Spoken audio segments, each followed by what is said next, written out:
میں سوئی لگانے والا ڈاکٹر ہوں لیکن میں عالم بھی ہوں.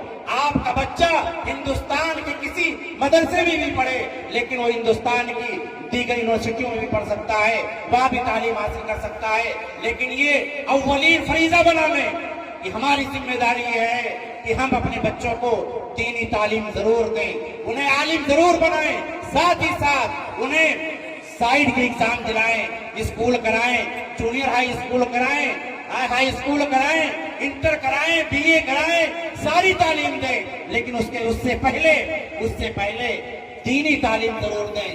طلب العلم فریضۃ علی کل مسلم, علم حاصل کرنا یعنی علم دین حاصل کرنا ہر مسلمان پر واجب و ضروری ہے. میں نے بہت ساری باتیں اس مختصر کے وقت میں آپ لوگوں کو بتلائیں, اس مقصد کے لیے بتلائیں تاکہ ہمارے اور آپ کے دل و دماغ میں دین سے محبت, علماء سے محبت, علم دین سے محبت پیدا ہو. ہم اپنے بچوں کو دینی تعلیمات سے جوڑیں. اس طرح کے مکاتب و مدارس کو ہم اور آپ مضبوط کریں, علماء سے محبت کریں, علماء سے جڑ کر کے رہیں. رب کائنات سے دعا کہ مولا کریم ہم تمام لوگوں کو دین کی صحیح سمجھ عطا فرمائے. اور یاد رکھیں یہ آفتاب بھائی جو آپ کے بغل میں بیٹھے ہیں یہ بھی ایک عالم ہے. میرے اکثر پروگراموں میں ساتھ میں شریک ہوتے ہیں. ان کا کہنا یہ ہے کہ سیاست کو ہم اور آپ دین سے الگ نہ کریں, سیاست میں بھی علماء کو لائیں, اہل علم کو لائیں. آج مولانا ابوالکلام آزاد کو کون نہیں جانتا, وقت کا ابن تیمیہ انہیں کہا جاتا ہے. لیکن کانگریس کی سرکار میں پہلے وزیر تعلیم مولانا ابوالکلام آزاد بنے. آپ حیران ہوں گے, آزادی سے پہلے کانگریس کے سب سے کم عمر کے صدر مولانا ابوالکلام آزاد رحمۃ اللہ علیہ بنے, اور انہوں نے ہندوستان, پاکستان اور بنگلہ دیش کو ملا کر کے بھارت کے لیے وہ شاندار نقشہ پیش کیا تھا. لیکن چند نام نہاد لوگوں نے, چند مفاد پرستوں نے, چند ایسے لوگوں نے جو کرسی کی خاطر مسلمانوں کا بٹوارا کر کے ملک کو 3 دھڑوں میں بانٹ دیا, ایسے نوجوانوں کی جو اہل علم ہیں, علماء ہیں, انہیں بھی سیاست میں لائیں. آفتاب بھائی آپ کے درمیان غالباً آپ ہی کے علاقے سے الیکشن میں بھی آنے والے ہیں, ایسے لوگوں کا سپورٹ کریں, اہل علم کو آگے بڑھائیں. کوئی بھی راستہ, کوئی بھی فیل غلط نہیں ہوتا, لیکن جب غلط ہاتھوں میں پہنچ جاتا ہے وہ غلط ہو جاتا ہے. اس لیے ہم لوگ ہر طرف سے سمجھ بوجھ رکھتے ہوئے, شعور رکھتے ہوئے اپنے دل و دماغ کا استعمال کریں اور سماج و معاشرے میں کیسے رہنا ہے, کیسے جینا ہے, کیسے چلنا ہے, کیسے تعلقات بنانے ہیں, ان تمام سمتوں میں غور فکر کرتے ہوئے آگے بڑھیں. انہی چند باتوں کے ساتھ بات ختم کرتا ہوں اور اب سے دعا کرتا ہوں مولا کریم ہمیں کہنے سننے زیادہ عمل کی توفیق عطا فرما. آمین. وآخر دعوانا الحمدللہ رب العالمین. والسلام علیکم ورحمۃ اللہ وبرکاتہ.